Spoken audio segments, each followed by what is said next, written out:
Don't waste another minute on your crying. We're nowhere near. You're listening to Where You Live with Gene Sullivan.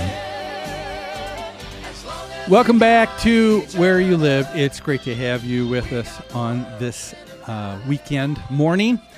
We are broadcasting from the Natural Green Lawn and Landscape Studios. We're brought to you by American Family Insurance, the Kim Bennett Agency, and Extreme Exteriors. You can count on Extreme Exteriors for expert installation of exterior siding, roofing soffits, fascia, decks, windows, and more. With their knowledge and experience, they can design the perfect solution to make your home more beautiful and energy efficient, saving you maintenance and money for years to come. Give them a call at 763-441-1334 and tell them Gene sent you. It's time to hear from the Community Associations Institute. The CAI Minute is brought to you by New Concepts Rental Management.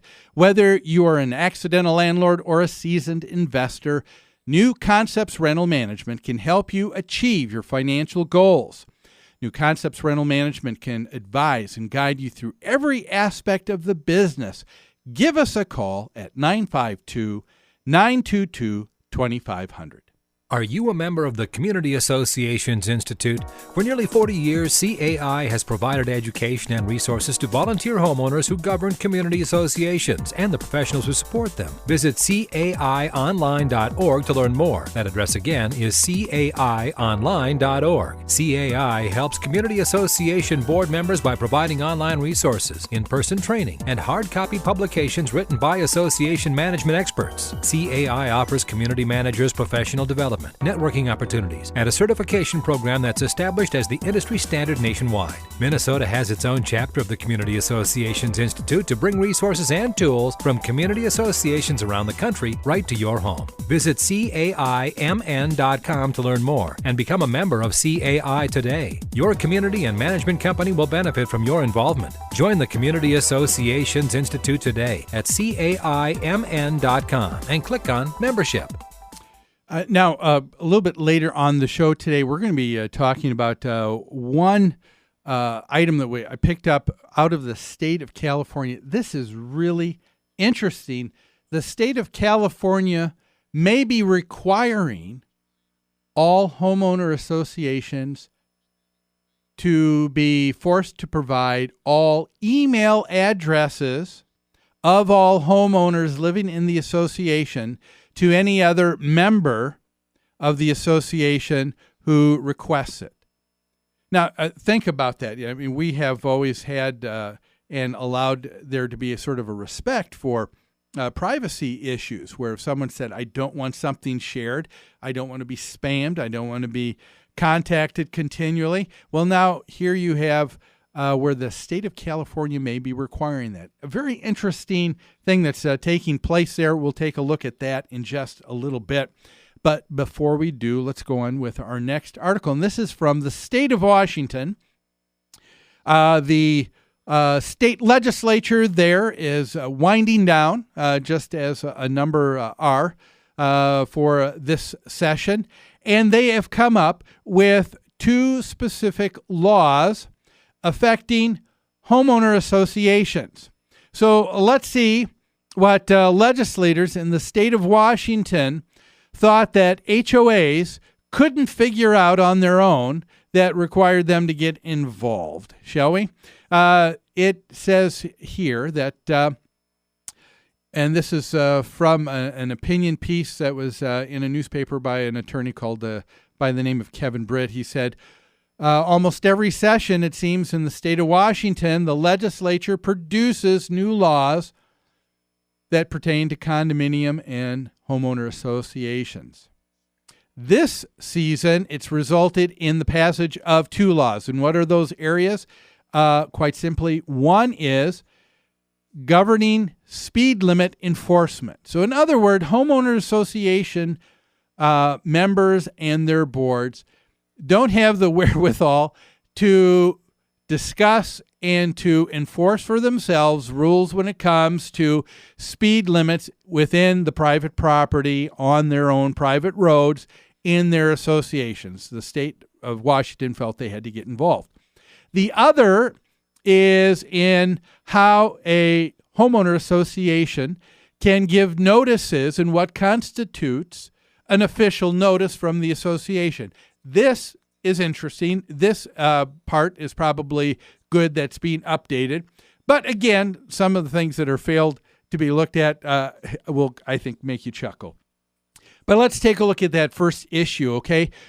And this is governance of speed limit enforcement.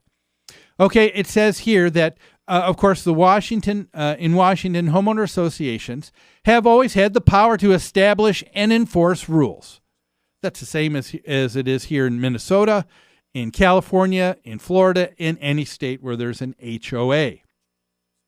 And so there's nothing new there now. However, now with this new law, there are 4 conditions that a homeowner association must meet before they exercise that power to enforce speed limit in their property.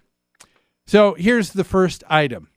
Number 1, it said there must be a majority of the association's board of directors who must vote to authorize speeding infractions and declare a speed limit.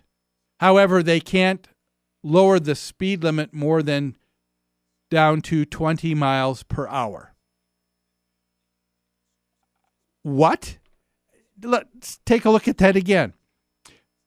Are they saying here that, are they just stating the obvious that a board of directors must come to a majority vote before a rule comes into play in the association? Isn't that already the case? Why do you have to write and take time to legislate something so obvious? Because that's the way the governing documents are written. That's how the state Constitution is written. It's how the federal Constitution, while we have things written with an understanding of how people are going to interact with one another. No, they're asking for something very specific here. They said before each and every issuance of every infraction. So what they're talking about is not the obvious. What they're saying is before a board of directors, where they might have before have just given the authority to their managing agent, someone on in the management company, where if someone was speeding, they would send out a notice, a warning letter, perhaps a fine if it would continue on. Here's a particular case of a particular violation where you have to get the board together each and every time to talk about it and to vote before something can be issued. Can you imagine how cumbersome that makes this? Let's put this in another light, shall we? Instead of a management company, let's talk about the police. Instead of the board of directors, let's talk about the city council. What would happen if you said to the city of Minneapolis, you know what?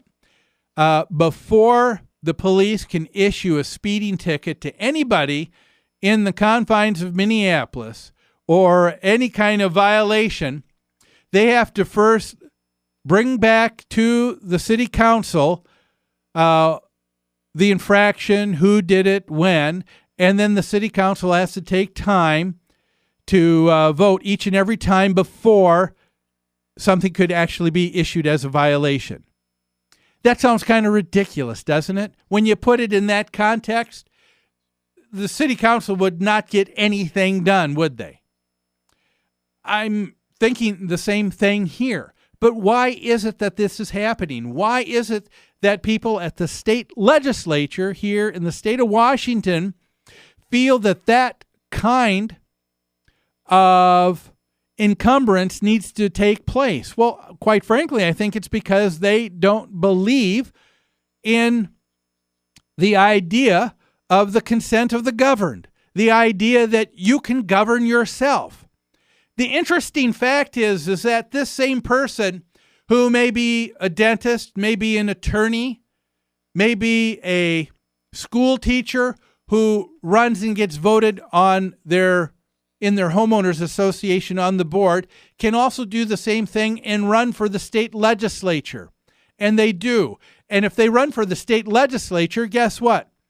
They have the authority of being able to enact laws and statutes, or on the city level to enact ordinances without having to worry about having to get together to actually talk about it, because we don't trust you. Isn't that really what they're saying? We don't trust you in your ability to be able to know how to be adult enough on how to handle infractions. This same person who's on the board can't do it if they are voted into their homeowners association, but they sure could if they were voted at the city council. It could be the same person. Isn't that interesting? Well, there's so much more to these laws that the state of Washington is come up with on what they think is good governance for homeowners associations. We'll look at that, but we're going to take a break right now. So don't go away. There's more Where You Live after these messages.